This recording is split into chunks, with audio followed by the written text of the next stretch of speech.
Next આજનો આપણો topic છે સપ્રમાણતા. આ સપ્રમાણતા ગુજરાતી શબ્દ છે, એનું ઇંગ્લિશ થાય નોર્માલિટી. મોલારિટીની જે નાની બેનની આપણે વાત કરી હતી, નોર્માલિટી. મોલારિટી એ 11મા ધોરણમાં ભણે છે, આ નોર્માલિટી છે ને એ 8મા ધોરણમાં ભણે છે, બરાબર. નાની બેન, રેડી. મોલારિટીની સંજ્ઞા કેપિટલ એમ, નોર્માલિટીની સંજ્ઞા કેપિટલ એન, બરાબર. તો આ બંને વચ્ચે ડિફરન્સ શું છે? મોલારિટી અને નોર્માલિટી બંનેમાં ફરક શું છે? તો બંને બહેનો, પરંતુ બે બહેનોની અંદર થોડો ઘણો તો તફાવત હોય ને, સ્વભાવમાં, દેખાવમાં. તો મોલારિટી અને નોર્માલિટીમાં ફરક શું? મોટે ભાગે આપણે નોર્માલિટી શબ્દ વાપરીશું. જે સપ્રમાણતા છે એ શબ્દ આપણે ઓછો વાપરતા હોઈએ છીએ, બરાબર. ચલો, તો પહેલી વસ્તુ, આ સપ્રમાણતા છે શું? વ્યાખ્યા જેવું અહીંયા કંઈક આપેલું છે, પણ મેં તમને કીધું હતું વ્યાખ્યા કોઈની આપણે યાદ નથી રાખવાની, આપણે માત્ર સૂત્ર યાદ રાખવાના છે. પરંતુ અહીંયા આપેલું છે, જો એક વસ્તુ તમને કહી રાખું, સાંદ્રતાના આપણી ચોપડીમાં 4 જ એકમો આપેલા છે. કદાચ તમે જોયું હશે, મેં તમને અહીંયા પીપીટીમાં બતાવ્યું હતું. દળ ટકાવારી, પછી મોલારિટી, મોલાલિટી અને મોલ અંશ. આપણે આ 4 ને બદલે બીજા બધા જેટલા પણ સાંદ્રતા દર્શાવવા માટેના એકમો છે એ બધા જ આજે મીન્સ આ ચેપ્ટરની અંદર આપણે ભણી લેવાના છે, કે જેથી કરીને આપણને કોઈ કોમ્પિટિટિવ એક્ઝામમાં અથવા 12મામાં કોઈ તકલીફ આવે નહીં. એવો આ ચોપડીમાં ન આપેલો નવો જ એક સાંદ્રતાનો એકમ છે, નોર્માલિટી, સપ્રમાણતા. એની વ્યાખ્યા કંઈક આ લોકો એવી આપે છે: 1 ગ્રામ તુલ્ય દળ ધરાવતા પદાર્થને ઓગાળી 1 લીટર દ્રાવણ બનાવતા બનતું દ્રાવણ એક સપ્રમાણ દ્રાવણ કહેવાય.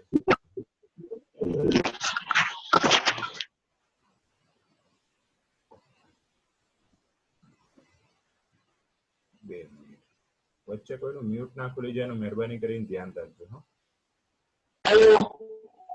હેલો, હા, એવી કંઈક આ લોકો અહીંયા વ્યાખ્યા આપણને આપેલી છે. હવે પહેલો આપણી પાસે એક નવો શબ્દ આવ્યો, 1 ગ્રામ તુલ્ય દળ. બીજી વસ્તુ, 1 લીટર દ્રાવણ બનાવવાનું છે. હવે તમને થોડુંક યાદ આવતું હશે, આ સેમ વસ્તુ આપણી પાસે મોલારિટીની અંદર હતી. મોલારિટીની અંદર વ્યાખ્યા આપણે કંઈક એવી લખી હતી કે 1 લીટર દ્રાવણમાં રહેલા દ્રાવ્યની મોલ સંખ્યા. તો અહીંયા નોર્માલિટીની અંદર પણ એ જ રીતની વસ્તુ છે. હું સામાન્ય રીતે નોર્માલિટી શબ્દ વાપરું છું, સપ્રમાણતા વાપરતો નથી. તો નોર્માલિટીમાં પણ કંઈક એવું છે કે 1 લીટર દ્રાવણમાં રહેલા ગ્રામ તુલ્ય ભાર ધરાવતા, 1 ગ્રામ તુલ્ય દળ ધરાવતો પદાર્થ, પેલામાં 1 મોલ પદાર્થ રહેલો હતો, તો આપણે એને 1 મોલર કહેતા હતા. તમને થોડોક વિડીયો યાદ કરાવડાવો. આપણે વિડીયો એક જોયો તો એની અંદર હતું કે કોઈ પણ પદાર્થનો 1 મોલ જેટલો જથ્થો જો મેં 1 લીટરમાં ઓગાળેલો હોય તો એને 1 મોલર કહેવાય. એ જ રીતે 1 લીટર દ્રાવણમાં 1 ગ્રામ તુલ્ય દળ, એના જેટલો પદાર્થ ઓગાળેલો હોય તો એ દ્રાવણને 1 નોર્મલ દ્રાવણ કહેવાય. 1 નોર્મલ દ્રાવણ એટલે જેમ આપણે કોઈ પણ પદાર્થનો 1 મોલ 1 લીટરમાં ઓગાળેલો હોય તો આપણે શું કહીએ છીએ? 1 મોલર, મતલબ કે એની મોલારિટી 1 છે. એ જ રીતે અહીંયા નોર્માલિટી 1 હોય તો આપણે એને 1 નોર્મલ દ્રાવણ બોલીએ છીએ. આપણે નહીં બોલતા કોઈ પણ માણસ નોર્મલ છે કે નહીં, એ નોર્મલ શબ્દ અહીંયા વપરાય છે. તો ત્યાં મોલારિટીમાં જેમ આપણે શબ્દ વાપરતા હતા 0.2 મોલર, 1 મોલર, 5 મોલર, 2 મોલર, એમ અહીંયા શબ્દ એકમમાં બોલવો હોય તો નોર્મલ એવો વપરાય છે. 0.2 નોર્મલ, 0.1 નોર્મલ, આ રીતનું અહીંયા વપરાતું હોય છે. વ્યાખ્યા પછી નેક્સ્ટ આગળ આપણે જોઈએ. વ્યાખ્યાની અંદર જે વાક્યો છે ને હમણાં ધીમે ધીમે તમને થોડા સમજાશે. મોલારિટીની આપણે આવી કંઈક વ્યાખ્યા કરી હતી કે 1 લીટર દ્રાવણમાં રહેલા દ્રાવ્યની મોલ સંખ્યા. સેમ નોર્માલિટીની અંદર 1 લીટરની અંદર રહેલા ગ્રામ તુલ્ય દળ જેટલી સંખ્યા. ચલો હવે બીજું, મોલારિટીનું સૂત્ર શું હતું? તો અહીંયા તમને દેખાય છે, દ્રાવ્યનું વજન ગુણ્યા 1000 છેદમાં દ્રાવ્યનો અણુભાર ગુણ્યા દ્રાવણનું કદ. અને નીચે મેં તમને નોર્માલિટીનું સૂત્ર આપેલું છે. નોર્માલિટીના સૂત્રમાં કઈ જગ્યાએ ડિફરન્સ છે? તો મોલારિટીમાં જે જગ્યાએ અણુભાર હતો એ જગ્યાએ નોર્માલિટીમાં શું છે? તુલ્ય ભાર. બાકી બધી જ વસ્તુ જો તમે ચેક કરશો તો બધી વસ્તુ સેમ હશે. દ્રાવ્યનું વજન મોલારિટીમાં એ જ છે, નોર્માલિટીમાં પણ સૂત્રમાં એ જ જગ્યાએ છે. 1000 એ છે, 1000 એ છે. દ્રાવણનું કદ ml માં, તો નોર્માલિટીની અંદર પણ દ્રાવણનું કદ ml માં છે. બધી જ વસ્તુ સેમ છે, એક જ જગ્યાએ ડિફરન્સ આવે છે. છેદમાં કઈ જગ્યાએ? તો મોલારિટીની અંદર આપણે દ્રાવ્યનો અણુભાર યુઝ કરતા હતા ગણતરી માટે. નોર્માલિટીની અંદર દ્રાવ્યનો તુલ્ય ભાર વાપરવો પડશે. તો એક નવો શબ્દ આપણી પાસે આવ્યો, તુલ્ય ભાર. તો આ તુલ્ય ભાર, દ્રાવ્યનો તુલ્ય ભાર એટલે શું, એ વસ્તુ આપણે હવે સમજવાની છે. હવે જેમ મોલારિટીનું નાનું સૂત્ર હતું એ જ રીતે નોર્માલિટીનું આપણે નાનું સૂત્ર બનાવવું હોય તો એવું બનાવાય. દ્રાવ્યનું વજન એટલે W 1000, તો એ તો એઝ ઇટ ઇઝ રહેશે. દ્રાવણનું કદ એટલે કેપિટલ V, અને જે દ્રાવ્યનો તુલ્ય ભાર છે એ દ્રાવ્યનો તુલ્ય ભાર એની જગ્યાએ મૂક્યું આપણે EW. આગળ મોલારિટીનું સૂત્ર તમને યાદ હોય તો એની અંદર આપણે લખતા હતા દ્રાવ્યનો અણુભાર. અણુભારને ઇંગ્લિશમાં કહેવાય મોલેક્યુલર વેઇટ, એટલે એની સંજ્ઞા આપણે લખી હતી MW. એ જ રીતે અહીંયા દ્રાવ્યનો તુલ્ય ભાર, તુલ્ય ભારને ઇંગ્લિશમાં કહેવાય ઇક્વિવેલેન્ટ વેઇટ. ફરી શબ્દ બોલું છું, ઇક્વિવેલેન્ટ વેઇટ. તુલ્ય ભાર એટલે ઇક્વિવેલેન્ટ વેઇટ. ઇક્વિવેલેન્ટ વેઇટ માટે સંજ્ઞા આપણે વાપરી EW. તો આ નોર્માલિટીનું શોર્ટમાં સૂત્ર. હવે એની અંદર જે EW છે, equivalent weight, just a minute. તો EW ઇક્વિવેલેન્ટ વેઇટ એટલે શું, તો જો એનું સૂત્ર આપેલું છે. ઇક્વિવેલેન્ટ વેઇટ એટલે મોલેક્યુલર વેઇટ MW છેદમાં X. જો એક એક વસ્તુ સ્ટેપ બાય સ્ટેપ તમને સમજાવતો જઉં છું. તમારે આગળ જાઓ એમ પાછળનું ભૂલતા નહીં જવાનું. પહેલા આપણે નોર્માલિટીની વ્યાખ્યા જોઈ, એ આપણે યાદ નહીં રાખવાની. એના પછી આપણે નોર્માલિટીનું સૂત્ર જોયું કે જે એક્ઝેક્ટ મોલારિટી જેવું જ હતું, પણ એક જગ્યાએ ડિફરન્સ હતો. દ્રાવ્યના અણુભારની જગ્યાએ આપણે મૂક્યો દ્રાવ્યનો તુલ્ય ભાર. તુલ્ય ભાર એટલે કે ઇક્વિવેલેન્ટ વેઇટ શું છે? તો ઇક્વિવેલેન્ટ વેઇટ એ મોલેક્યુલર વેઇટ ભાગ્યા x. મતલબ કે ઇક્વિવેલેન્ટ વેઇટ, તુલ્ય ભાર એ એક જાતનો અણુભાર જ છે, પણ અણુભારને કોઈક સંખ્યા x વડે ભાગતા મને તુલ્ય ભાર મળે છે. ફરીવાર બોલું છું, અણુભારને કોઈક સંખ્યા વડે ભાગતા આપણને તુલ્ય ભાર મળે છે. આ શેના જેવું? તો એક એના જેવું બીજું એક ઉદાહરણ તમને આપું, પ્રમાણ સૂચક સૂત્ર અને અણુ સૂત્ર જેવું. પ્રમાણ સૂચક સૂત્રને કોઈ ચોક્કસ સંખ્યા વડે આપણે ગુણતા હતા ને, તો આપણને અણુ સૂત્ર મળતું હતું. કંઈ એ જ રીતનું અહીંયા આપણી પાસે છે કે અણુભાર કોઈ પણ પદાર્થનો હોય, જેમ કે NaOH નો 40 છે, HCl નો 36.5 છે, H2SO4 નો 98 છે. તો આ રીતે અલગ અલગ પદાર્થના જે પણ ના અણુભાર હોય એ અણુભારને કોઈક સંખ્યા x વડે ભાગતા આપણને તુલ્ય ભાર મળે, ઇક્વિવેલેન્ટ વેઇટ EW. આ EW એને મેળવવા આપણે અણુભારને જે સંખ્યા વડે ભાગવાની, એ સંખ્યા દરેક પદાર્થ માટે સરખી જ હોય કે અલગ અલગ હોય, એ હવે આપણે જોવાનું છે. ચલો જોઈએ આગળ. એને માટે મારે તમને વિડીયો એક બતાવવો પડશે. ચાલો ચાલો ચાલો ભાઈ. જો અહીંયા ઇંગ્લિશ શબ્દ લખેલો છે just a minute.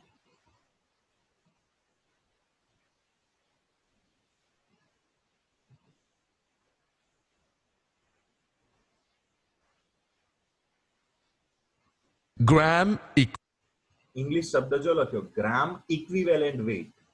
Equivalent weight એટલે તુલ્ય ભાર અથવા તુલ્ય દળ. ગ્રામ એટલે તો આપણને ખબર જ છે. તો સપ્રમાણતા નોર્માલિટીની વ્યાખ્યામાં કદાચ તમે જોયું હોય તો પહેલું જ એક હતું, 1 ગ્રામ તુલ્ય દળ અથવા 1 ગ્રામ તુલ્ય ભાર જેટલો પદાર્થ.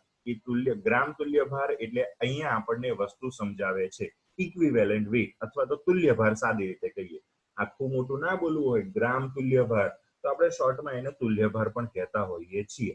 એનો એકમ સામાન્ય રીતે જેમ મોલમાં આપણે ગ્રામ વાપરતા હતા, ગ્રામ પ્રતિ મોલ, એ જ રીતે અહીંયા પણ એને ગ્રામમાં દર્શાવીએ છીએ. છે તો એક જાતનો ભાર, વજન જ, તુલ્ય ભાર. જોઈએ કેવી રીતે ગણે છે. equivalent weight.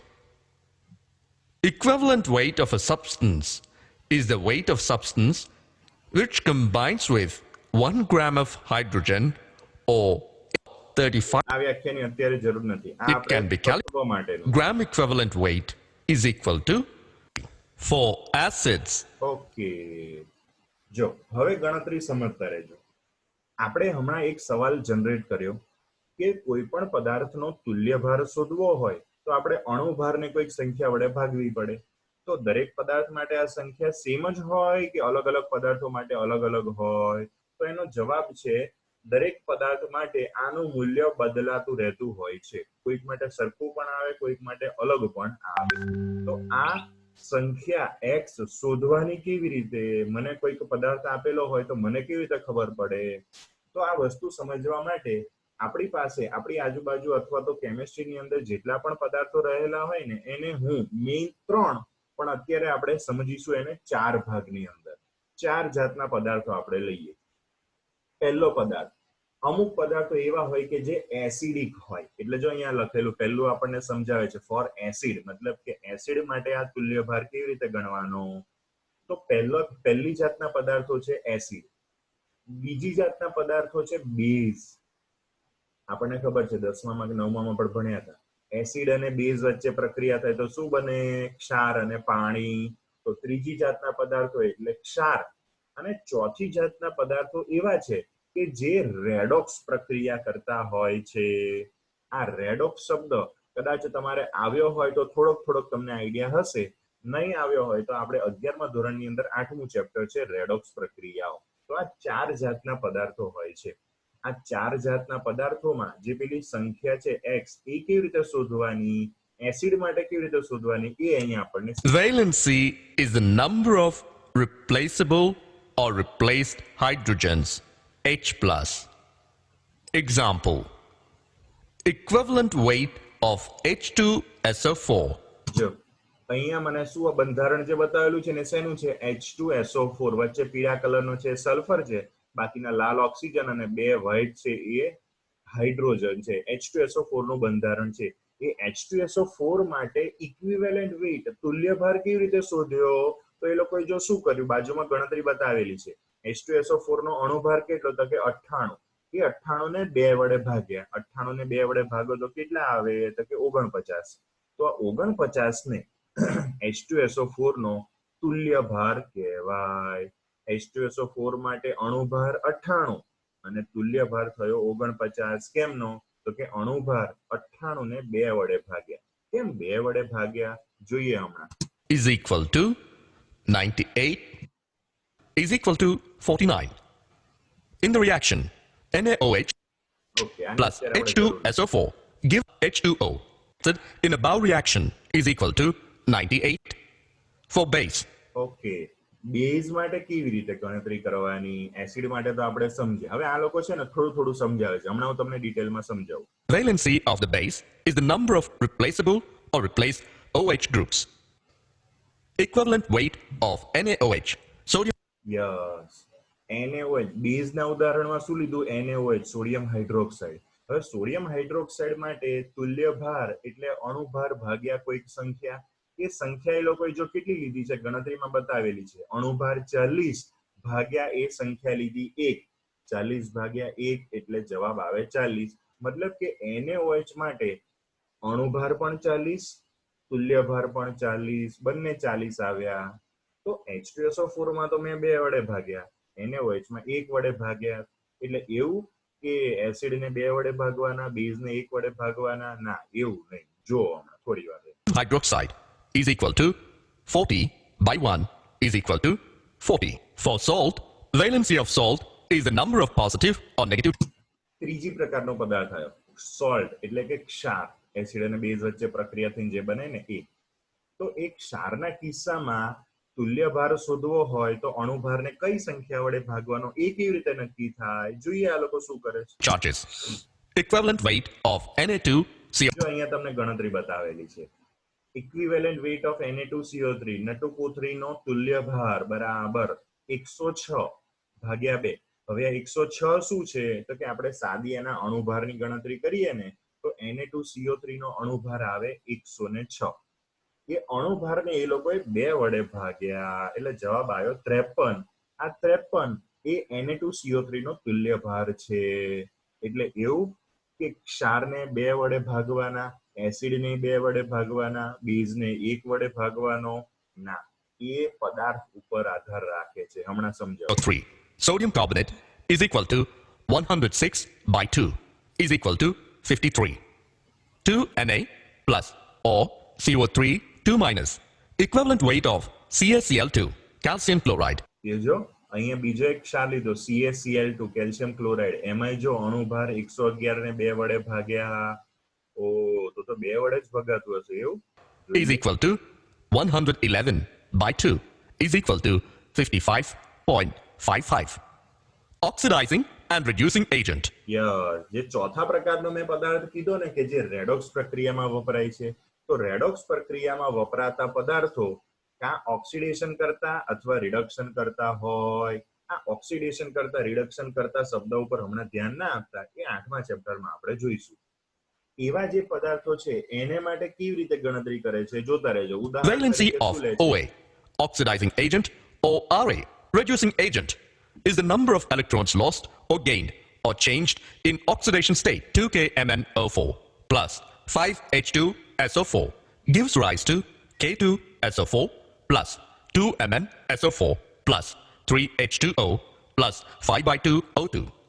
Equivalent weight of જો અહીંયા ઇક્વિવેલન્ટ વેઇટ ઓફ KMnO4, અહીંયા પદાર્થ લીધો છે ને એ KMnO4 માટે ગણતરી કરીને સમજાવેલું છે. તો KMnO4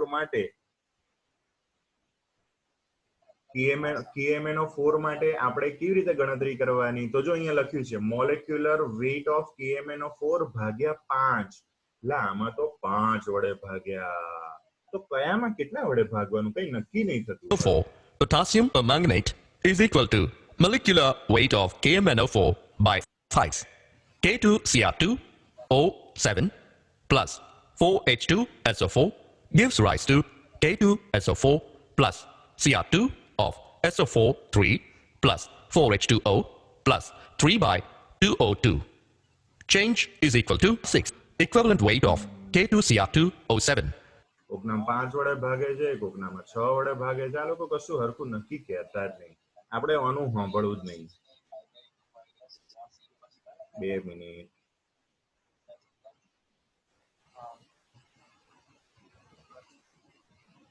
ઓકે, ચલો કઈ વાંધો નહીં. તો હવે આપણે પાછા આપણી પીપીટી ઉપર જતા રહીએ, એ કદાચ આપણને મદદ કરશે. ચાલો yes, we R back to our PPT.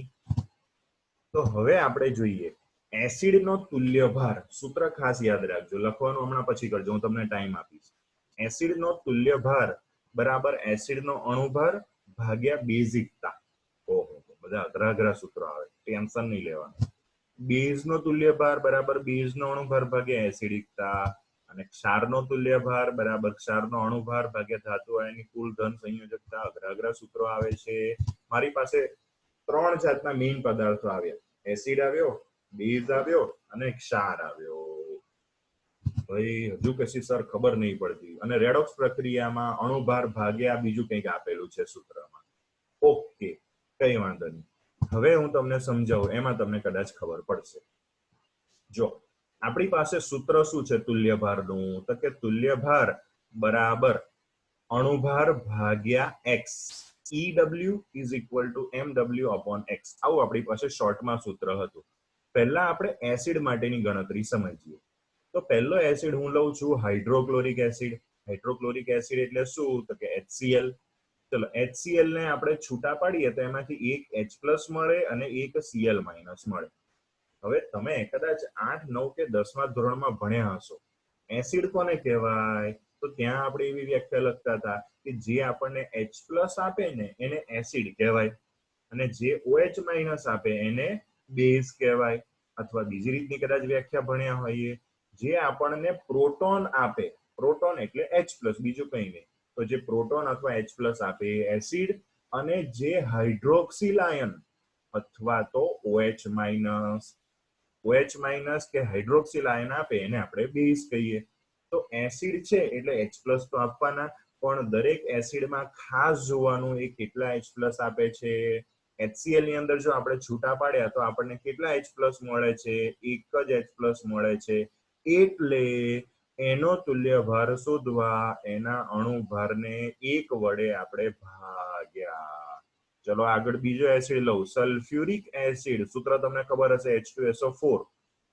તો એને હું છૂટો પાડું તો એમાંથી જો અહીંયા તમને પ્રક્રિયામાં દેખાતું હશે કેટલા H+ મળે છે, 2H+. એના માટે એટલે આપણે જો સલ્ફ્યુરિક એસિડ માટે તુલ્યભાર શોધવો હોય તો એના અણુભારને 2 વડે ભાગવાના. હજુ એક એસિડ લો, ફોસ્ફોરિક એસિડ. કદાચ તમે ભણ્યા હશો, H3PO4 એનું સૂત્ર. કે જો એમાંથી કેટલા H+ મળે છે, 3H+ મળે છે. એટલે H3PO4 ફોસ્ફોરિક એસિડનો જો મારે તુલ્યભાર શોધવો હોય ને તો એના અણુભારને 3 વડે ભાગવાના. ઓહો, એવું છે એમ ને. મતલબ કે અલગ અલગ પદાર્થો માટે ભલે એસિડ જ હોય પરંતુ અલગ અલગ એસિડ માટે તુલ્યભાર અલગ અલગ રીતે શોધી શકાય. કેવી રીતે? તો કે જે અણુભારને જે સંખ્યા x વડે ભાગવાની એ સંખ્યા એસિડ માટે કેવી રીતે નક્કી કરવાની? તો એસિડ જેટલા H+ આપતો હોય એ સંખ્યા વડે આપણે અણુભારને ભાગવાનો. જો એસિડ મને 1 H+ આપે તો અણુભારને 1 વડે ભાગવાના. જો એસિડ મને 2H+ આપે તો અણુભારને 2 વડે ભાગવાના અને 3H+ આપે તો અણુભારને 3 વડે ભાગવાના. તો મને બધાના તુલ્યભાર મળશે. હવે બીજી થોડીક વસ્તુ તમને જોડે જોડે કહી દઉં કે એવું નક્કી નહીં કે જેટલા H દેખાતા હોય એટલા H+ મળે જ. HCl માં એક H દેખાય છે એના સૂત્રમાં તો એક જ H+ મળે. Okay, very good. H2SO4 માં 2 હાઇડ્રોજન દેખાય છે એટલે 2H+ મળે. Okay, very good. H3PO4 માં 3 હાઇડ્રોજન દેખાય છે એટલે 3H+ મળે છે. હા, સાચું. પણ જે ચોથો એસિડ તમને દેખાય છે ફોસ્ફોરસ એસિડ H3PO3 એના કિસ્સામાં તમે જુઓ તો કેટલા H+ નીકળે છે? માત્ર 2 જ H+ નીકળે છે. તો એને માટે જ્યારે મારે તુલ્યભાર શોધવો તો 2 H+ મળતા હોવાને કારણે અણુભારને મેં 2 વડે ભાગ્યો. અને સૌથી નીચેનો એસિડ ફોસ્ફિનિક એસિડ, સૂત્ર અઘરા લાગતા હશે, હું તમને હમણાં પછી કહું એને. એ ફોસ્ફિનિક એસિડ H3PO2 એની અંદર જો તમને માત્ર 1 જ H+ મળે છે એટલે તુલ્યભાર શોધવા માટે મેં અણુભારને 1 વડે જ ભાગેલું છે. તો આ આપણને કેવી રીતે ખબર પડે કે કેટલા H+ મળશે? તો અત્યારે પૂરતું 11મા ધોરણ પૂરતું તો તમારે એટલું જ યાદ રાખવાનું કે જેટલા હાઇડ્રોજન હોય ને એટલા H+ મળે. એટલે હમણાં તો સાહેબ તમે ના પાડો છો. જો તમને ખાલી કહી રાખ્યું 11મા ધોરણ પૂરતું. બંધારણ તમને આવડશે ને બધા, આ બધા એસિડના બંધારણ તમારે 12મા ધોરણમાં ભણવાના આવશે. એ બંધારણ જોશો ને એટલે તમને તરત ખબર પડશે, હા એટલે આમાંથી 1 જ H+ નીકળે છે, આમાંથી 2 H+ નીકળે છે કે આમાંથી 3 H+ નીકળે છે. બરાબર? તો અત્યાર પૂરતું તમારે આ જે નીચેના જે 2 એસિડ આપેલા છે ને એના નામ યાદ રાખવાની કોઈ જરૂર નથી, માત્ર એના સૂત્ર યાદ રાખજો. H3PO3 હોય તો 2 નીકળે અને H3PO2 હોય તો H+.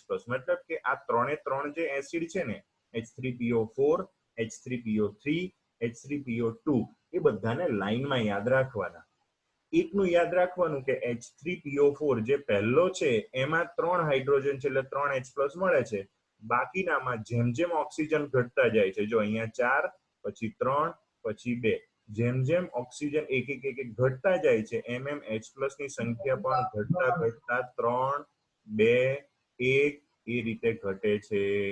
બરાબર? તો કહેવાનો મીનિંગ એટલો કે કોઈ પણ એસિડ પદાર્થ હોય એના માટે તુલ્યભાર શોધવા અણુભારને જે સંખ્યા વડે ભાગવાની એ સંખ્યા કેવી રીતે ખબર પડે? એ એસિડ આપણને કેટલા H+ આપે છે એ. હવે કોઈ પણ એસિડ આપણને જેટલા H+ આપે ને એને એ એસિડની બેઝિકતા કહેવાય. હવે તમને પેલું સૂત્ર તરત ખબર પડશે. યસ, જો અહીંયા આપેલું છે પહેલું જ, એસિડનો તુલ્યભાર બરાબર એસિડનો અણુભાર ભાગ્યા બેઝિકતા.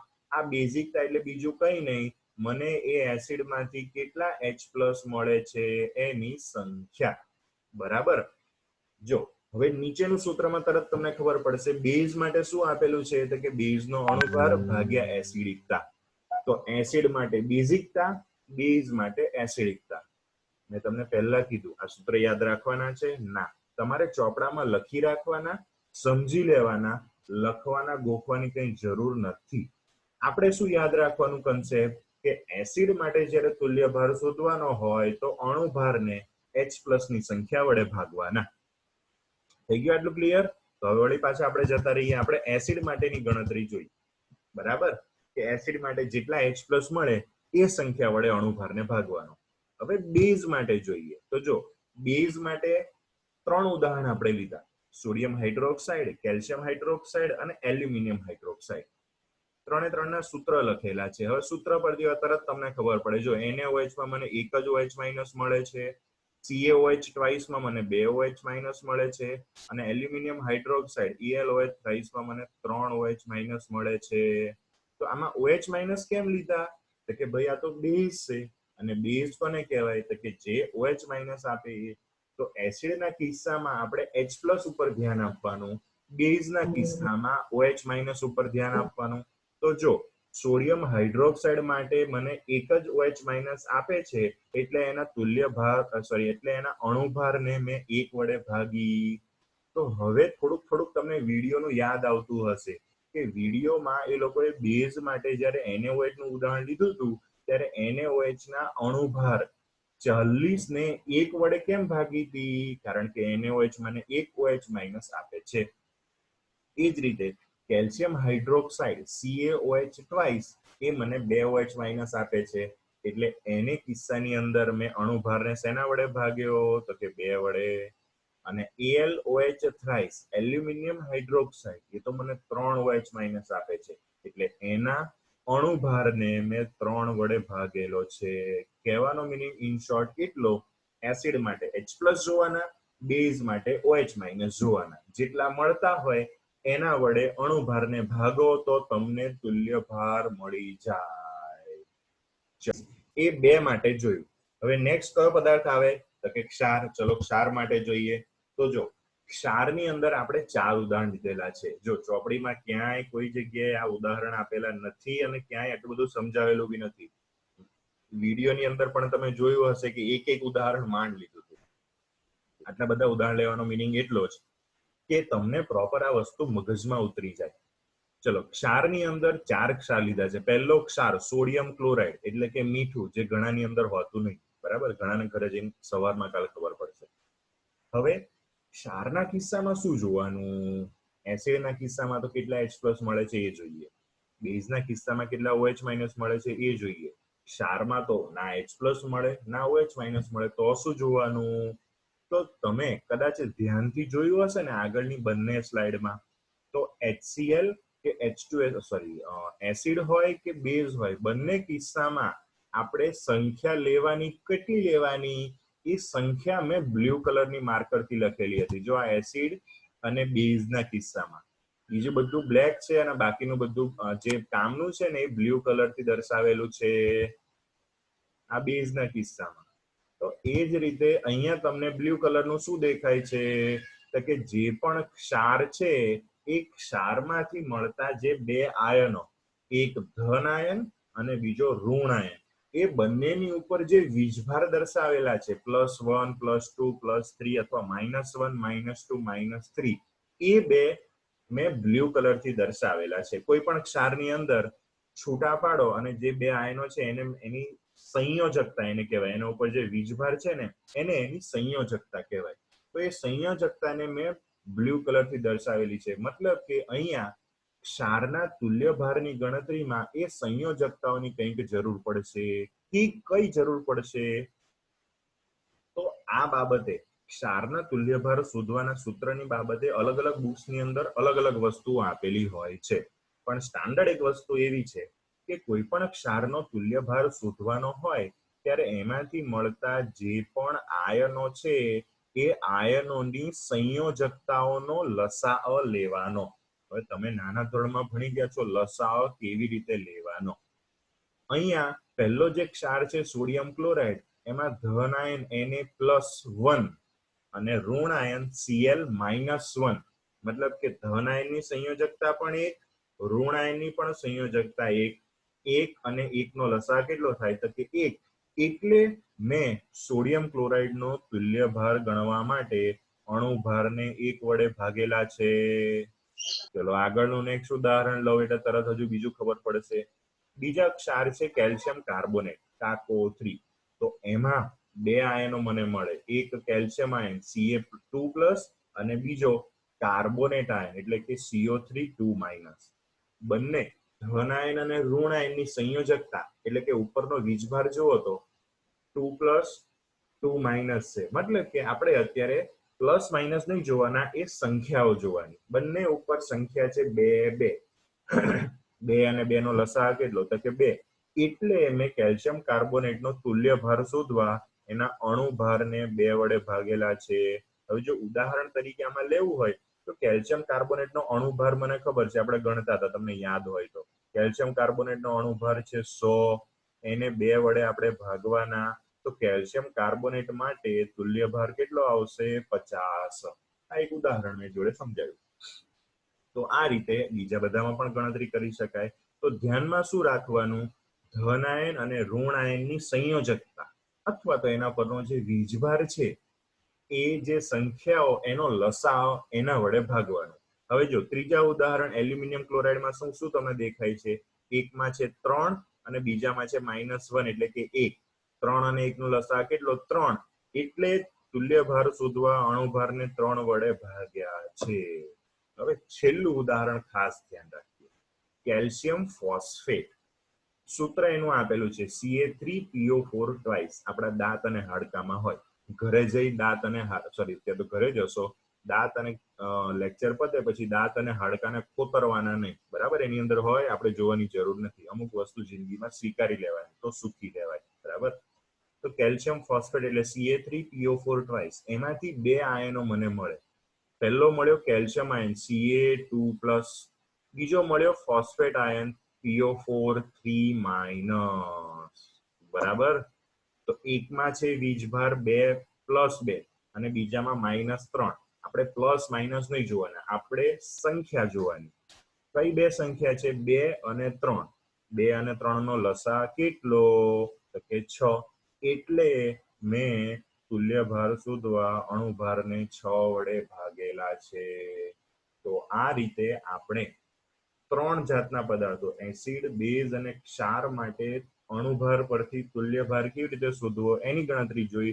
હવે છેલ્લું એક આપણે જોઈ લઈએ, રેડોક્સ પ્રક્રિયામાં જે ભાગ લેતા હોય છે, વિડીયોમાં આપણે કદાચ શબ્દ વાપર્યો તો ઓક્સિડેશન કરતા અને રિડક્શન કરતા.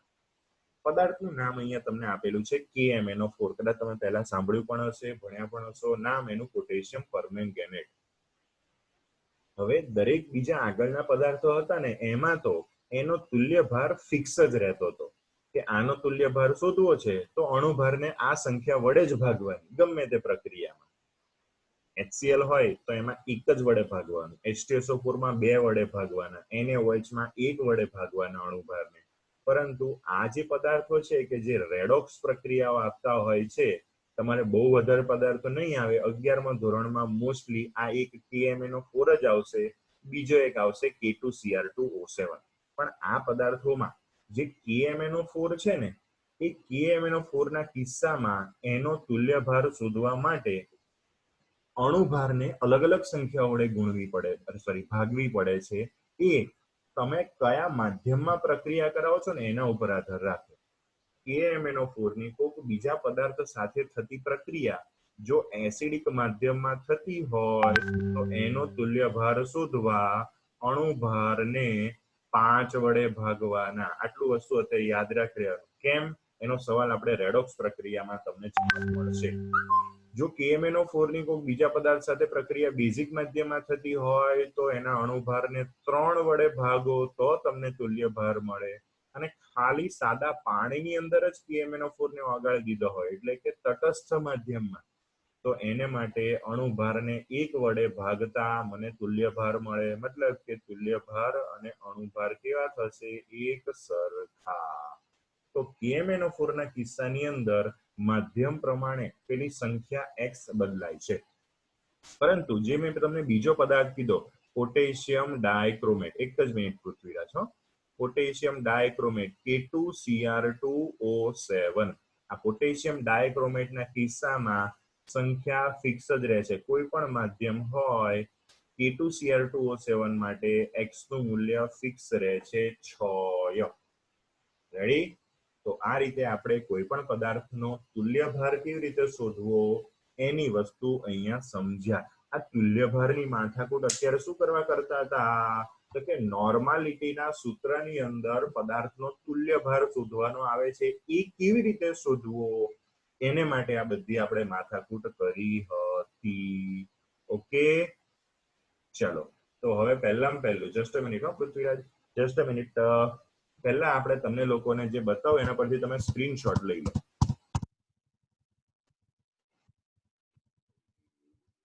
યસ, ચલો ફટાફટ સ્ક્રીનશોટ લેવાના. હા,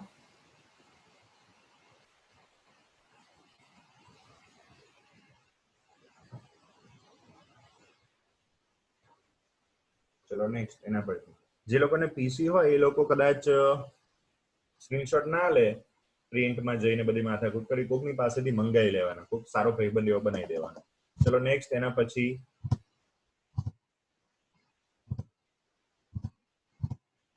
આનો એક સ્ક્રીનશોટ લઈ લેજો.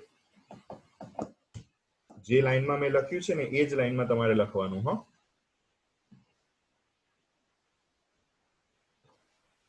આગળ જઈએ. નેક્સ્ટ. ઓકે, આનો એક સ્ક્રીનશોટ લઈ લેજો. અથવા ઉપર જે નોર્માલિટી લખી હતી ને એ જ સૂત્રમાં તુલ્ય ભાર, એના ઉપર ખાલી ગોળ કરવાનું છે.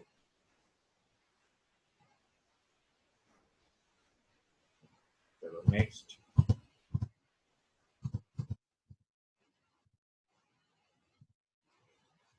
આનો એક સ્ક્રીનશોટ લઈ લો. લાઈનમાં જ લખતા રહેજો બધી વસ્તુ.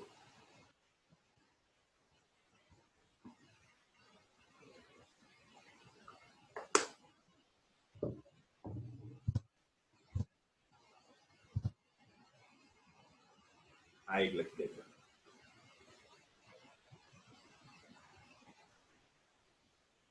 વેરી તો સ્ક્રીનશોટ. હવે એક વસ્તુ ખાલી યાદ રાખજો,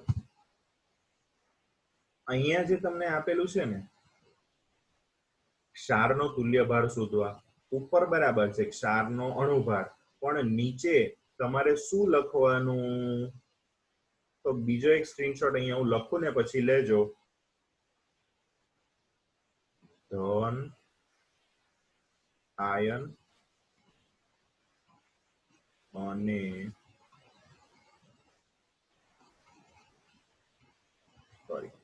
ઋણ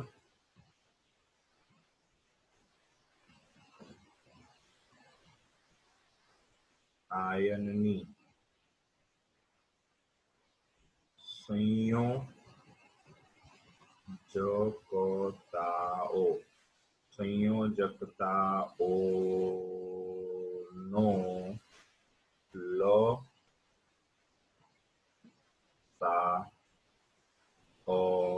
બરાબર. મતલબ કે તમારે તમારા ચોપડામાં ક્ષારનો તુલ્ય ભાર શોધવાનું સૂત્ર શું લખવાનું? તો કે ક્ષારનો અણુભાર ભાગ્યા ધન આયન અને ઋણ આયનની સંયોજકતાઓનો લસાઅ.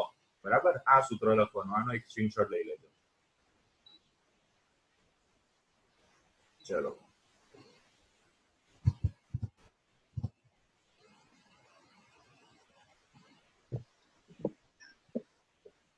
ચલો, આનો તો સ્ક્રીનશોટ તમે લઈ લીધો.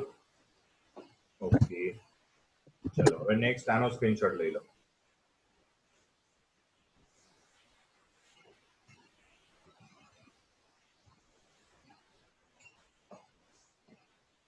ગુજરાતીમાં ટાઈપ નહીં કર્યું, આ તમે હેન્ડ રિટન લખેલું છે, પછી એનો ફોટો પાડેલો છે. ચલો નેક્સ્ટ. એના પછી આનો બેઝ માટેનો સ્ક્રીનશોટ લઈ લેજો.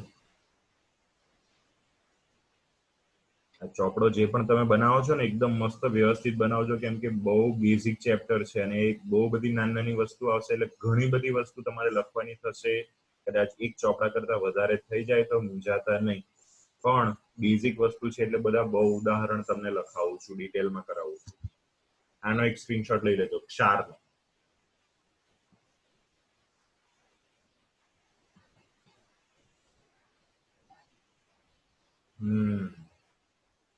એ પેલું એક સોફ્ટવેર છે. સર બેઝ નો કાઢો ને એકવાર.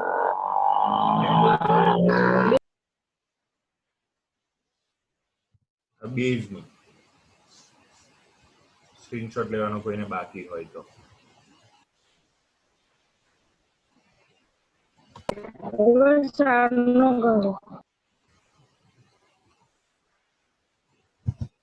ચલો આ 4 ની વાર્તા કરી. ચલો 4 નો લઈ લીધો. હવે રેડોક્સ પ્રક્રિયા. રેડી? આની અંદર ઉભા રહેજો. હમણાં સ્ક્રીનશોટ ના લેતા, હું લખું ને પછી લેજો. Sorry, just a minute. ચલો, જે પદાર્થ હતો ને K2 Cr2O7, આના માટે x બરાબર હંમેશા 6. હવે સ્ક્રીનશોટ લઈ લો.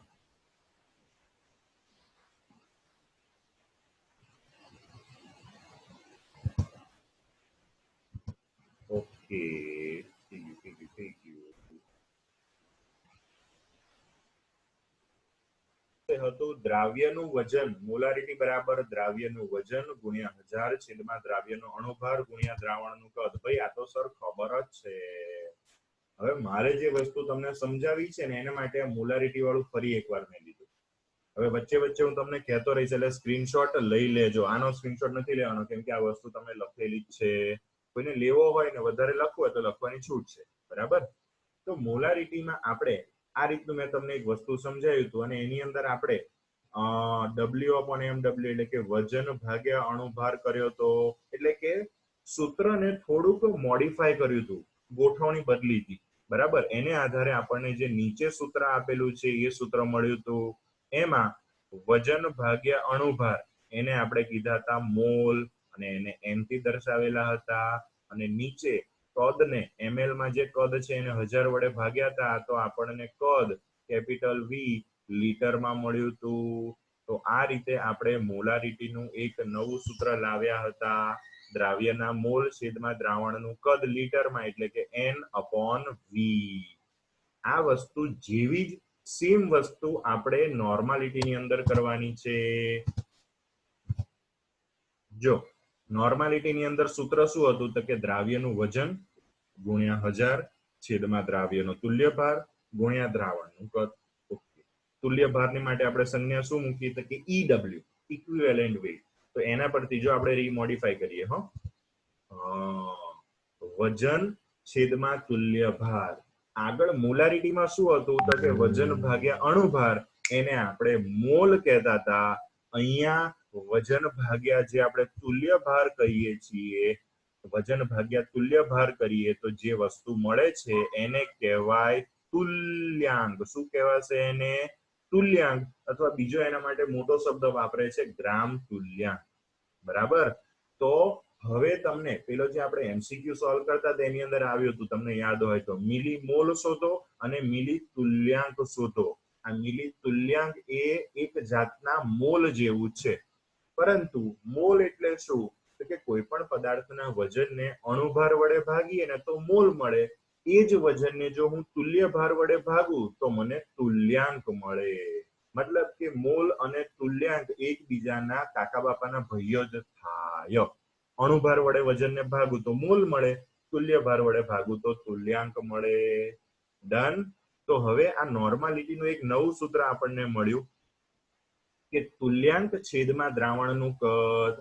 મોલારિટી વાળું આગળ હમણાં મેં જે તમને ફરીવાર સમજાયું એ સમજાવવા માટે હતું કે અહીંયા આ જે સૂત્ર છે ને આખું W/1000/EW/V એને હું છે મોડિફાઈ કરું તો આ રીતે હું લખી શકું W/EW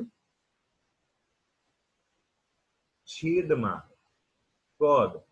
શેમાં છે તો કે ml માં જે કદ હોય એને આપણે 1000 વડે ભાગીએ છીએ. ડન ડના ડન ડન. ડન. તો જે વજન ભાગ્યા તુલ્યભાર W/EW એને આપણે શું કહીએ છીએ? તુલ્યાંક. અને કદને 1000 વડે ભાગવાના. નહીં, મેં ભૂલ કરી. 100. બરાબર? તો કદને આપણે ml માં જે કદ છે એને હું 1000 વડે ભાગું તો કદ મને શેમાં મળશે? લીટરમાં. તો જેમ મોલારિટીનું આપણી પાસે શોર્ટ સૂત્ર હતું મોલ ભાગ્યા કદ, એમ અહીંયા મારી પાસે નોર્માલિટીનું સૂત્ર મળશે ગ્રામ તુલ્યાંક ભાગ્યા કદ અથવા તો તુલ્યાંક ભાગ્યા કદ લીટરમાં, અને એને શોર્ટમાં આપણે લખવું હોય તો જેમ મોલારિટી માટે આપણે n/v લખીએ છીએ એ જ રીતે અહીંયા નોર્માલિટી n માટે E/v એ રીતે લખી શકીએ. તો આનો નેક્સ્ટ હવે સ્ક્રીનશોટ લઈ લેજો, બરાબર? અને આમાં જે રીતે લખેલું છે એ રીતે બેક ટુ તમારે લખી દેવાનું. ડન? ચાલો, સ્ક્રીનશોટ તમે લઈ લીધો હશે. ચાલો, તો હવે મારી પાસે મોલારિટી જેવું જ નોર્માલિટીનું સૂત્ર મળ્યું, મતલબ કે મોલારિટીનું મોટું સૂત્ર નાનું સૂત્ર હતું એવું જ નોર્માલિટીનું પણ મોટું અને નાનું સૂત્ર, કેમ કે બંને તો બહેનો જ છે. મોલારિટી મોટી બેન છે, નોર્માલિટી નાની બેન છે, બેને બેન. ચલો હમણાં રક્ષાબંધન આવશે, બહેનોનો તહેવાર. Okay, done. તો આ આપણે હમણાં જોયું એમ મોલારિટી નોર્માલિટીનું મોટું સૂત્ર અને નોર્માલિટીનું નાનું સૂત્ર. આગળ આપણે સૂત્ર લખેલું છે એટલે ફરીવાર સ્ક્રીનશોટ લેવાની જરૂર નહીં, બરાબર? યસ. હવે આપણે કમ્પેરિઝન કરીએ. મોલારિટીનું સૂત્ર, નોર્માલિટીનું સૂત્ર, બંનેના મોટા સૂત્ર આપેલા છે. હવે મોલારિટી અને નોર્માલિટી બંનેના સંજ્ઞા સ્વરૂપના સૂત્રો, બંનેના સંજ્ઞા સ્વરૂપમાં સૂત્રોની અંદર ફરક શું છે? તો જો એકમાં mw છે અણુભાર, બીજામાં ew છે તુલ્ય ભાર. એ વસ્તુ તો હમણાં આપણે જોઈ જ છે. ચલો, એને આધારે યસ, નોર્માલિટીની અંદર જે ew છે એનું સૂત્ર આપણે જોયું. હવે એક વસ્તુ આપણે આની અંદર કરીએ. શું કરીએ? તો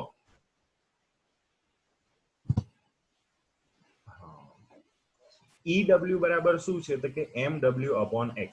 હવે આ જે સૂત્ર અહીંયા આપણને દેખાય છે ને એને હું સહેજ મોડિફાઈ કરું છું. શું મોડિફાઈ કરું છું જોતા રહેજો. હા, w into 1000 છેદમાં ew છે. ew નું સૂત્ર શું છે? તો કે mw/x. તો આ ew બરાબર mw/x છે, એને હું અહીંયા મૂકું તો મારે આવું લખવું હોય તો લખાય કે mw/x into v. ઓકે, દિવાંશી બેન લખાય? હા સર. હા, લખાય ને આ રીતે મારે લખવું હોય તો. મેં ew બરાબર mw/x કિંમત મૂકી ખાલી, બરાબર? હા. ઓકે, ચલો જો અહીંયા તમને દેખાતું હશે આ જે x છે ને x, એ x આપણને નીચે છેદમાં આપેલો છે. ના ભાઈ ના, છેદનાય છેદમાં છે. છેદમાં તો mw અને v છે, એની નીચે એના પણ છેદમાં x છે. તો આપણને ખબર છે કે છેદનો છેદ ક્યાં જતો રહે? તો કે અંશમાં જતો રહે. યસ, એટલે હવે સૂત્ર કંઈક આ રીતે લખી શકાય. ચલો આપણે આ રીતે નથી લખવું. ડન. આપણને જો કદાચ અહીંયા આપેલું હોય તો તો જો હવે આપણે સૂત્ર લખવું તો આ રીતે લખી શકાય કે x ઉપર જતો રહે તો વધે કેટલું? તો કે w ગુણ્યા 1000/mw into v. એટલે કે આ વસ્તુ, અને x જે નીચે છે અહીંયા ઉપર ગુણાકારમાં જતો રહે તો આ આવી ગયો ગુણાકારમાં. મતલબ કે નોર્માલિટીનું નવું એક સૂત્ર આપણે બનાવવા જઈએ તો આ રીતનું એક બને. ચલો, અને આ સૂત્ર તો આપણે ક્યાંક જોયું હોય એવું લાગે છે. w into 1000/mw into v. આ સૂત્ર કોનું છે? તો કે મોલારિટીનું સૂત્ર છે. એટલે હવે આપણે આગળ લખીએ નોર્માલિટી બરાબર મોલારિટી ગુણ્યા x. ચાલો, આ વસ્તુની અંદર કોઈને ના ખબર પડી હોય તો હાથ ઊંચો કરીને પૂછી શકે છે. હવે શું છે? બંનેના શોર્ટમાં સૂત્ર આપણને આપેલા છે. મોલારિટીનું હમણાં સ્ક્રીનશોટ ના લેતા, આખી સ્ક્રીન આવી જાય ને પછી. ચલો, મોલારિટીનું સૂત્ર આપણે પહેલા લખ્યું હતું નાનું સૂત્ર n/v, અને નોર્માલિટીનું સૂત્ર તો કે E/v. ચલો, n એટલે શું? તો કે મોલ. મોલ શું છે? તો કે વજન ભાગ્યા અણુભાર. એટલે એ રીતે E શું છે? તો કે E બરાબર વજન ભાગ્યા તુલ્ય ભાર. વાર્તા પતી ગઈ. ચલો આગળ જઈએ. યસ, હવે આ પાછો નવો સંબંધ આ લોકોએ બનાવ્યો. કેમ સંબંધ બનાવ્યો? તો કે ઘણીવાર તમને દાખલાની અંદર એવું નહીં પૂછે કે નોર્માલિટી પરથી મોલારિટી શોધો. કોઈક વાર તમને એવું પણ પૂછે કે જે પેલા કાકા બાપાના ભાઈઓ છે ને, મોલ અને તુલ્યાંક, એ બંનેને એકબીજામાં ફેરવવાના. જેમ કે NaOH માટે 2 મોલ હોય તો એને માટે તુલ્યાંક કેટલા એ કેવી રીતે શોધવાનું? તો એને માટે અહીંયા સૂત્ર આ ડાયરેક્ટ આપણે લખેલું છે. કેવી રીતે સૂત્ર બન્યું? તો વળી પાછું સાદી સિમ્પલ ગણતરી છે. ઈ બરાબર શું છે? તો કે W/EW વજન ભાગ્યા તુલ્ય ભાર. પણ ભાઈ EW બરાબર શું છે? તો કે MW/X. એટલે છેદનો છેદ અંશમાં જતો રહે. અંશમાં જતો રહે તો શું થાય? તો કે W/MW into X. એટલે હોય W/MW તો ક્યાંક આપણે જોયું તું. એટલે હા, W/MW ની જગ્યાએ આપણે શું મૂકી શકીએ? n મૂકી શકીએ અને ગુણાકારમાં x તો છે જ. એટલે સૂત્ર આપણને મળ્યું E બરાબર n into x. બરાબર? તો એક નવું સૂત્ર આપણને કેવી રીતે મળ્યું એની ગણતરી અહીંયા મેં સમજાવેલી છે. તમારે કરવી હોય તો ઠીક છે, બાકી હું તો ક્યાંય તમને એક્ઝામમાં પૂછવાનો છું નહીં. મારે તો સૂત્રથી મતલબ છે. E બરાબર n into x. બરાબર? ચલો હમણાં સ્ક્રીનશોટ ના લેતા. હા, ચલો આગળ જોઈએ કશું છે. યસ, એને શબ્દોમાં લખીને આપેલું છે કે તુલ્યાંક બરાબર, તુલ્યાંક એટલે E અને મૂલ એટલે n. તો તુલ્યાંક બરાબર મૂલ ગુણ્યા x. એને અહીંયા શોર્ટમાં E બરાબર n into x કીધું છે. હવે તમારે સ્ક્રીનશોટ લેવો હોય તો લઈ શકો છો.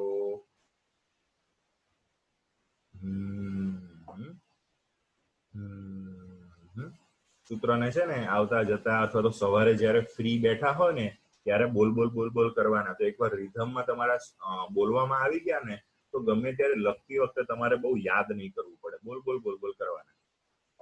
ચલો આપણો ટાઈમ વધી ગયો છે, 9:07 થઈ ગઈ છે, પણ આપણે થોડુંક કન્ટિન્યુ રાખીશું. હા, ઓકે. હવે દાખલા આવે છે. દાખલા જોતા પહેલા એક વસ્તુ હું તમને કહી દઉં. જે આપણે સૂત્ર જોયું ને n બરાબર m into x, આને યાદ કેવી રીતે રાખવાનું? તો કે આપણા પ્રધાનમંત્રીના નામ પરથી નરેન્દ્ર મોદી એટલે પહેલા n અને પછી આવે m. આ કેમ જરૂર પડી? તો કે એક્ઝામમાં ગણતરી કરતી વખતે આપણે જ્યારે સૂત્ર યાદ કરીએ છીએ ને ત્યારે જે છોકરાઓથી ભૂલ થાય છે ને હું તમને કહું. છોકરા શું કરી નાખે? n બરાબર m ગુણ્યા x ને બદલે m બરાબર n ગુણ્યા x કરી નાખે. મતલબ કે નોર્માલિટી બરાબર મોલારિટી ગુણ્યા x ને બદલે મોલારિટી બરાબર નોર્માલિટી ગુણ્યા x કરી નાખે છે. આવું સૂત્રની અંદર અદલ બદલ થઈ જતી હોય છે. એટલે યાદ રાખવાનું નરેન્દ્ર મોદી. મતલબ કે પહેલા નોર્માલિટી, પછી મોલારિટી અને પછી આવશે x. ડન? તો આને આધારે આપણે થોડાક દાખલા આજે જોઈએ નોર્માલિટીના. ચલ. યસ, પહેલો દાખલો આપણી પાસે છે. 73 ગ્રામ હાઇડ્રોક્લોરિક એસિડને પાણીમાં ઓગાળી દ્રાવણ 500 મિલી બનાવવામાં આવ્યું. આ દ્રાવણની સપ્રમાણતા ગણો. આપણને ગણીને આપેલું છે. Yes, we are given with calculated sum. ચલો પહેલું આપણે જે આ ગણીને આપેલો છે એના ઉપર નહીં જોઈએ. કઈ કઈ વસ્તુ આપેલું છે? તો જો દ્રાવ્ય હાઇડ્રોક્લોરિક એસિડનું વજન W આપેલું છે 73 ગ્રામ. એને પાણીમાં ઓગાળીને 500 મિલી દ્રાવણ બનાવવામાં આવે છે. એટલે કે દ્રાવણનું કદ આપેલું છે. શોધવાનું છે શું? તો કે નોર્માલિટી. નોર્માલિટીનું સૂત્ર શું? તો કે નોર્માલિટી બરાબર દ્રાવ્યનું વજન ગુણ્યા 1000 છેદમાં દ્રાવ્યનો તુલ્ય ભાર. એટલે યાદ રાખવાનું, જ્યારે પણ નોર્માલિટી શોધવાની આવશે ને ત્યારે એક વસ્તુ વધારાની તમારે અગાઉ શોધવી પડશે, તુલ્ય ભાર. મોલારિટીમાં તો ડાયરેક્ટ આપણે કરી દેતા હતા, પણ અહીંયા આપણે તુલ્ય ભાર થોડોક અલગથી શોધવો પડશે. હવે કયો પદાર્થ આપેલો છે? તો કે હાઇડ્રોક્લોરિક એસિડ. એસિડ એટલે એમાં H+ જોવાના. HCl માંથી કેટલા H+ મળે? 1. તો HCl માટે તુલ્ય ભાર શોધવા માટે આણ્વીય દળને બેઝિકતા એટલે કે કેટલા H+ આપે છે એના વડે ભાગવા. HCl નો અણુભાર કેટલો છે? તો કે 36.5. એ 36.5 ને 1 વડે ભાગીએ. અલ્યા ભાઈ 1 વડે ભાગીએ તો એનું એ જ રહે. મતલબ કે HCl માટે તુલ્ય ભાર 36.5 અને આણ્વીય દળ અથવા તો અણુભાર પણ કેટલો રહે છે? 36.5. કેમ કે એક જ H+ આપે છે એટલે બંને સેમ જ રહેશે. ચલો આપણને હવે તુલ્ય ભાર મળી ગયો તો ડાયરેક્ટ સૂત્ર મૂકી દઈએ. ચલો સપ્રમાણતા, નોર્માલિટીનું સૂત્ર તો કે દ્રાવ્યનું વજન. દ્રાવ્યનું વજન એટલે આપણે શું લખીએ? તો કે સ્મોલ w ગુણ્યા 1000 છેદમાં દ્રાવ્યનો તુલ્ય ભાર. તુલ્ય ભાર એટલે આપણે એવું લખી શકીએ EW. ભાઈ તમારે આખું સૂત્ર લખો એટલે લખી શકાય હો, એવું નહીં કે શોર્ટમાં જ લખવું. અને નીચે દ્રાવણનું કદ VmL માં. ચલો વજન આપણને કેટલું આપેલું છે તો કે 73 ગ્રામ. એ 73 ગ્રામ અહીંયા મૂક્યા. તુલ્ય ભાર આપણે શોધ્યો 36.5. દ્રાવણનું કદ આપણને આપેલું છે 500 મિલી. 500 અહીંયા આપણે મૂક્યા. ચાલો ચાલો ચાલો આપણી ફેવરેટ વસ્તુ આવી ગઈ છે. 60. જો 500 દુ 1000. બીજી વસ્તુ 36.5 ને 2 વડે ગુણું ને તો 73 મને મળે. એલા તમને કેવી રીતે સર ખબર પડી ગઈ? ભાઈ બધા બહુ દાખલા ગણ્યા એટલે ખબર પડી જાય. તમને ખબર પડી જશે. બરાબર?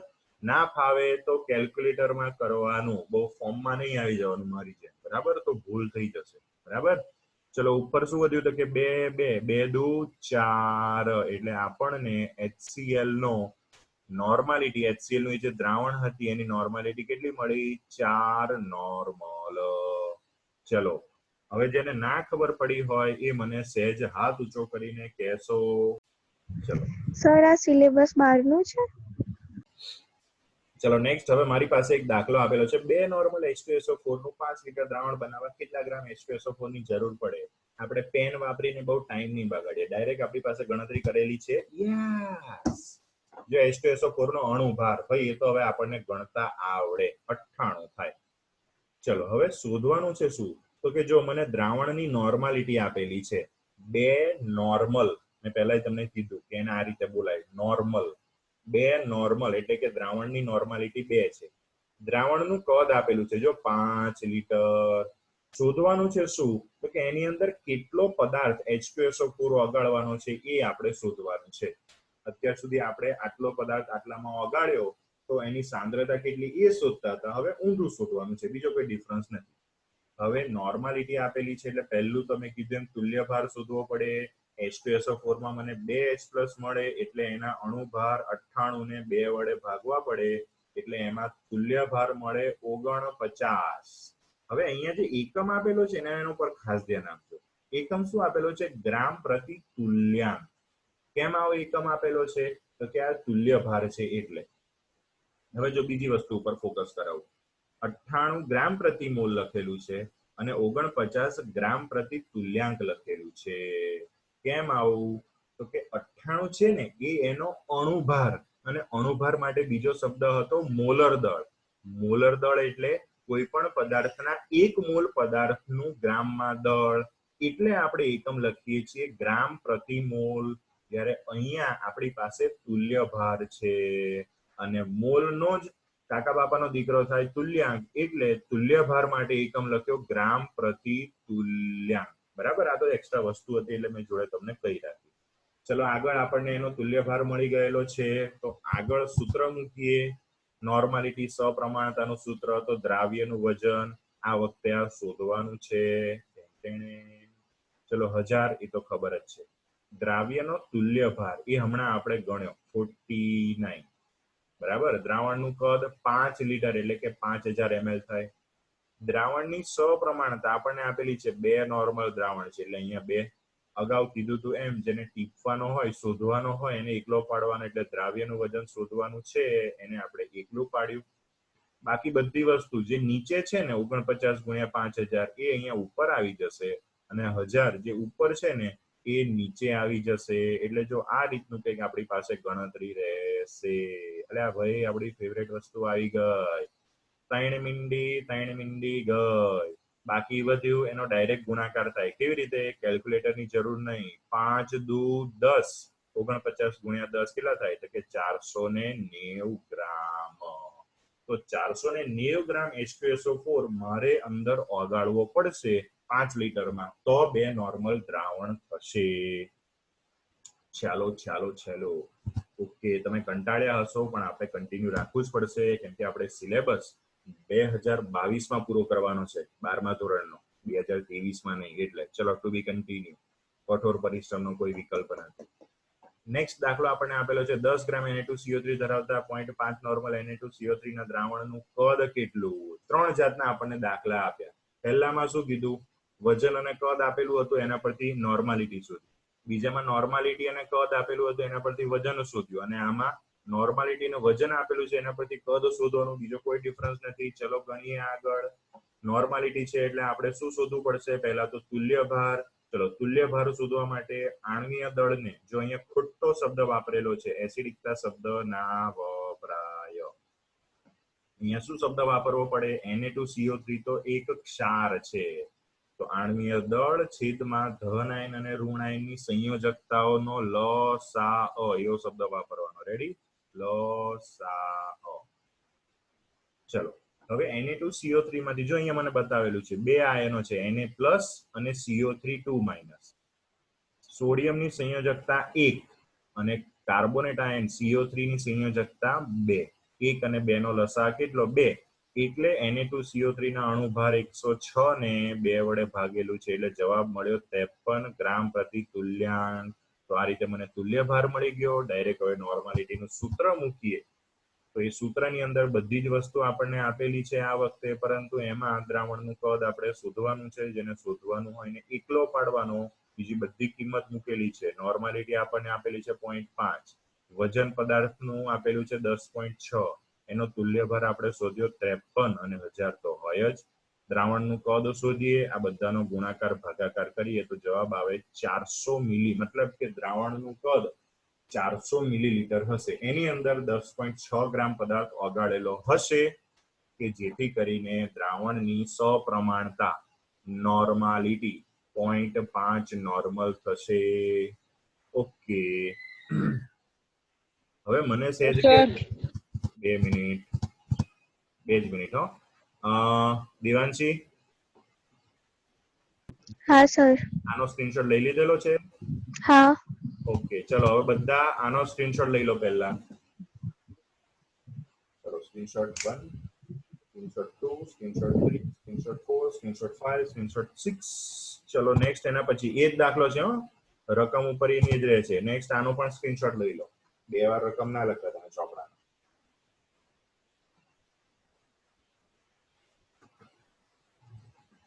ચલો નેક્સ્ટ આ દાખલાનો સ્ક્રીનશોટ લઈ લેજો. Screenshot number 1.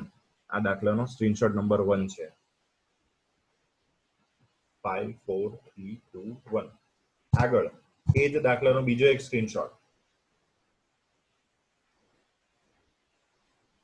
Okay, it's 9:19. Okay, ચાલો આ રીતનો એક દાખલો આપણે હવે થોડીક વારમાં સેશન પૂરું કરીએ છીએ. તમને પ્રેક્ટિસ માટે આપેલું જ છે. હા 2 મિનિટ. ચલો હવે અહીંયા આ દાખલો આપણે મોલારિટી ગણતા હતા ને ત્યારે એની અંદર હતો, ત્યાં મેં તમને શું કરીને આપેલું ખબર? અહીંયા નોર્માલિટીને બદલે મોલારિટી કરીને આપેલું હતું. નિયમે સવાલ પૂછ્યો કે નોર્માલિટી એટલે શું, એટલે મેં પછી નોર્માલિટીની જગ્યાએ મોલારિટી કરી દીધી હતી. બરાબર? એ જ દાખલો ફરીથી અહીંયા આપણને આપેલો છે. આ દાખલો તમારે ગઈકાલે આપણે ગણ્યો તો એ જ રીતનો છે, પણ મોલારિટીની જગ્યાએ નોર્માલિટી અહીંયા મૂકીને આપેલું છે. તો તમારે આ દાખલો જાતે ગણવાનો થશે. Practice makes man as well as woman both perfect. આપણું જે સૂત્ર છે એ પ્રમાણે. ચલો આનો સ્ક્રીનશોટ લઈ લેશો.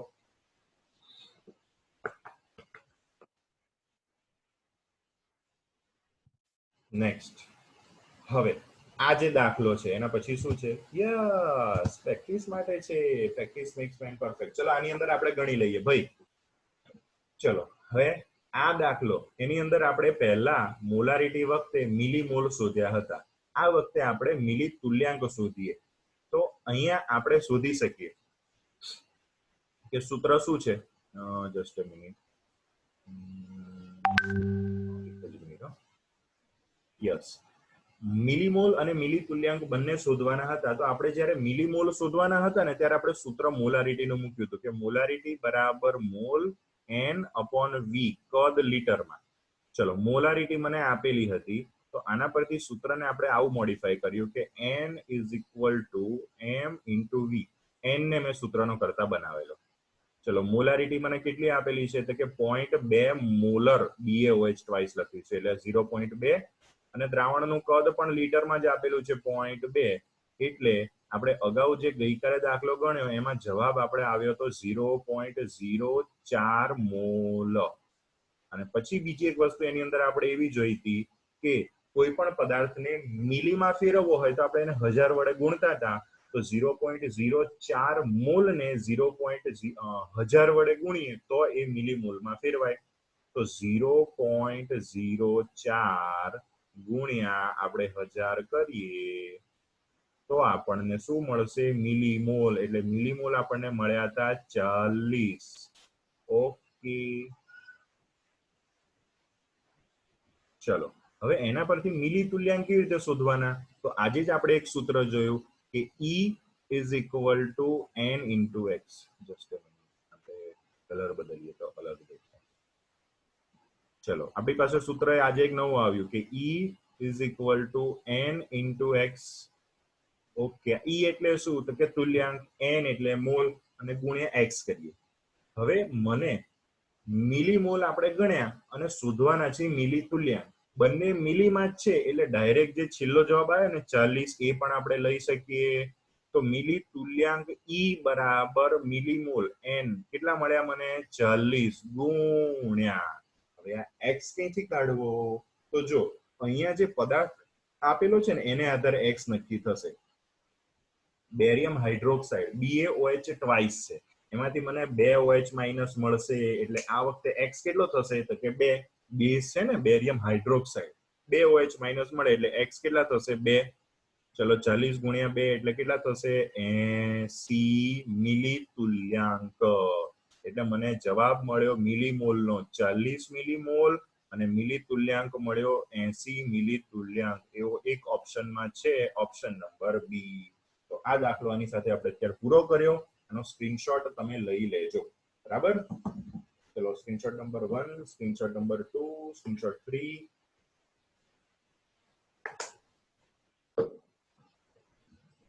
બોલો સમીર. હેલો હા બોલો. સર, આપણે મોલ લીધો હતો ને એમાં મિલીમોલ કર્યા હતા તો અને જોડે ગુણ્યા 1000 કર્યા હતા, તો અહીંયા મિલી તુલ્યાંક છે તો ગુણ્યા 1000 નહીં કરવા? એટલે ભાઈ મિલી તુલ્યાંક જ શોધવાના છે ને, શોધવાના તો મિલી તુલ્યાંક જ છે. પછી શું કરો? 1000 વડે ગુણવાના. તુલ્યાંક હોત અને એને મિલી તુલ્યાંકમાં ફેરવવા હોત તો આપણે 1000 વડે ગુણત, પણ અહીંયા તો આપણે ડાયરેક્ટ મિલી તુલ્યાંક જ જોઈએ છે. એ જ આપણે અહીંયા આવ્યો જવાબ. આ જે n છે એ આપણે શું લીધું? તો કે મિલીમોલ. તો મને જે તુલ્યાંક મળશે ને એ પણ શું મળશે? તો કે મિલી તુલ્યાંક ડાયરેક્ટ. બરાબર? ડન ડન ડન ડન. ચલો, our session is going to complete in just ચલો પહેલો આનો સ્ક્રીનશોટ લઈ લો. ઓ બાપા. ઓ બાપા, ધીમે ધીમે ડોઝ વધે. મેં ફોટો મોકલજો. હે? ચલો બસ તમારા માટે એટલું સારું. આનો સ્ક્રીનશોટ તમે લીધો હોય, ગણતરી ના કરતા ચાલશે. ચલો બસ એટલા માટે એટલું તમને કન્સેશન થઈ ગયું. હા, આનો સ્ક્રીનશોટ લઈ લેજો. જો તમને રકમ પણ આપેલી છે, જવાબ પણ આપેલો છે, એટલે તમે જાતે ટેલી કરી શકશો. તો પ્રેક્ટિસ માટેના નોર્માલિટી રિલેટેડ દાખલા છે તમારી પાસે. ચલો screenshot 1, screenshot 2, screenshot 3, screenshot 4, screenshot 5. Next છેલ્લી સ્લાઇડ. આનો સ્ક્રીનશોટ લઈ લેજો. એટલે આટલા જે 5 દાખલા છે એની તમારે પ્રેક્ટિસ કરવાની રહેશે. બાકીના બધા તો તમારે બેઠા ગણવાના છે.